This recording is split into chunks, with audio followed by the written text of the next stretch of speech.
Bureau des Amériques, bonjour. Le Bureau des Amériques couvre l'ensemble des Amériques, donc l'Amérique du Nord et l'Amérique latine, à l'exception de la région Caraïbe qui a son propre bureau. Quand moi je pense à l'AUF, je pense immédiatement à créer des réseaux, donc créer des liens entre les universités de la francophonie afin de faire avancer le savoir, afin de faire avancer la science en français. L'AUF a deux grands types de réseaux, des réseaux que j'appellerais de recherche et des réseaux institutionnels. Alors j'ai le privilège d'être à la tête d'un réseau institutionnel, c'est un réseau qui se nomme le RIFEF, le Réseau international francophone des établissements de formateurs. Si on regarde les objectifs de l'éducation pour tous, qui est finalement de permettre à tous les élèves d'être scolarisés d'ici 2015, cet objectif ne peut être réalisé que si ces apprenants ont des enseignants formés aussi dans leur salle de classe. Ce que ces réseaux permettent, et ces réseaux sont financés par l'AUF pour leurs activités ou pour leurs principales activités, c'est une mise en relation, je dirais, des responsables de ces établissements afin de leur permettre de savoir comment sont formés les enseignants ailleurs, afin d'échanger sur les bonnes pratiques, afin d'échanger aussi sur leurs défis, sur les défis qu'ils rencontrent. Tout ça dans le but ou avec l'objectif de mieux former des enseignants. L'AUF a mis en place à distance un doctorat qui forme des étudiants qui sont à la fois chercheurs et professeurs d'université qui proviennent de 7 pays d'Afrique: le Bénin, le Burkina Faso, du Cameroun, de la Côte d'Ivoire, du Mali, du Niger et du Sénégal. Donc, dans ce doctorat qui porte sur les technologies de l'information et de la communication en éducation, on cherche à former des spécialistes des technologies appliquées à l'éducation et plus particulièrement appliquées à l'enseignement postsecondaire ou encore à l'enseignement universitaire. Je pense que cette initiative de l'AUF est vraiment importante car au lieu de donner des bourses à ces doctorants pour qu'ils viennent étudier au Nord, avec le risque peut-être de les perdre, on développe les capacités du Sud. Donc, ce que ce programme va permettre aussi beaucoup, ce sont les échanges Nord-Sud d'une part, mais aussi Sud-Sud.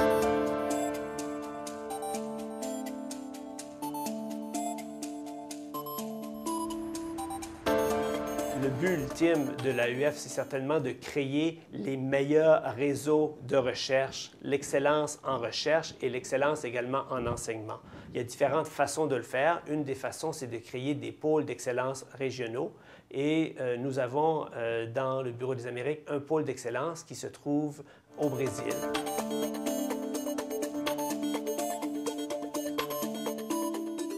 Le pôle d'excellence, ce n'est pas un projet de recherche en soi. C'est une activité qui a pour objectif de fédérer un certain nombre de projets à l'intérieur de centres de recherche qui existent déjà sur une thématique en impliquant à la fois des professeurs et des étudiants. Sans l'apport de l'AUF, les contacts n'auraient pas été établis entre les 6 partenaires qui n'étaient pas des partenaires qui avaient collaboré entre eux précédemment. Le thème, c'est métropole, inégalité et planification démocratique. C'est si bien qu'on voit que l'aspect, disons, politique, entre guillemets, ou l'aspect démocratique est privilégié par opposition à des aspects plus architecturaux ou plus liés à l'ingénierie, par exemple, de la ville, etc. Donc, il y a 3 universités du Nord, 3 universités du Sud, et le thème des métropoles est un thème qui est rarement abordé au sein de la francophonie, tout simplement parce qu'il y a peu de grandes métropoles. Tandis que là, nous avons donc Montréal, Rio de Janeiro, Sao Paulo, Buenos Aires, et si on regarde ces 3 dernières villes, la plus petite de ces 3 villes a 15 millions d'habitants. Donc, c'est une échelle de réflexion à laquelle les chercheurs dans le domaine urbain, à l'intérieur de la francophonie, ont peu l'occasion de réfléchir, si ce n'est dans le contexte de Paris. Je pense que ce projet est totalement stratégique du point de vue de l'AUF, dans la mesure où il déborde de la francophonie traditionnelle.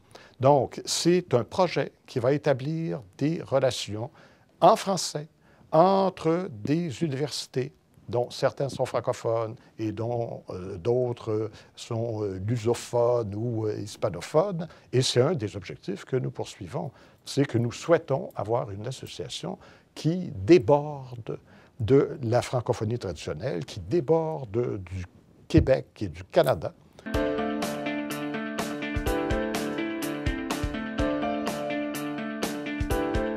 Au cours des dernières années, le Bureau des Amériques a développé, entre autres, un partenariat qui permet d'allier les entreprises, les universités, dans un esprit de coopération entre les entreprises et les universités, mais également entre les régions du Nord et du Sud.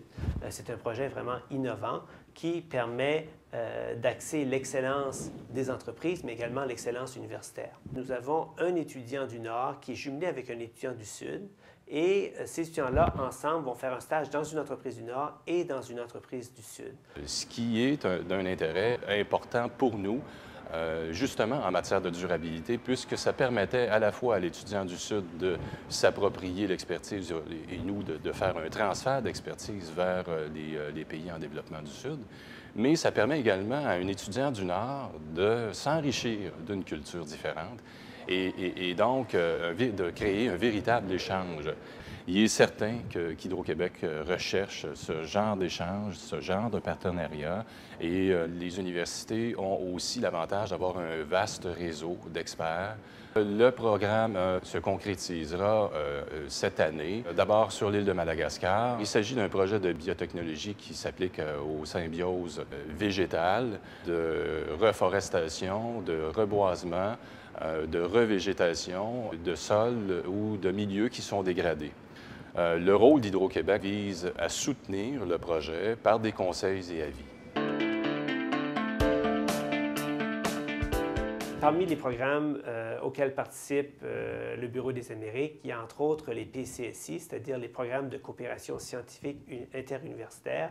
Il y a 4 programmes de ce genre actuellement au Bureau des Amériques. Et le but ultime des PCSI, c'est de pouvoir initier des projets de recherche entre les universités du Nord et les universités du Sud.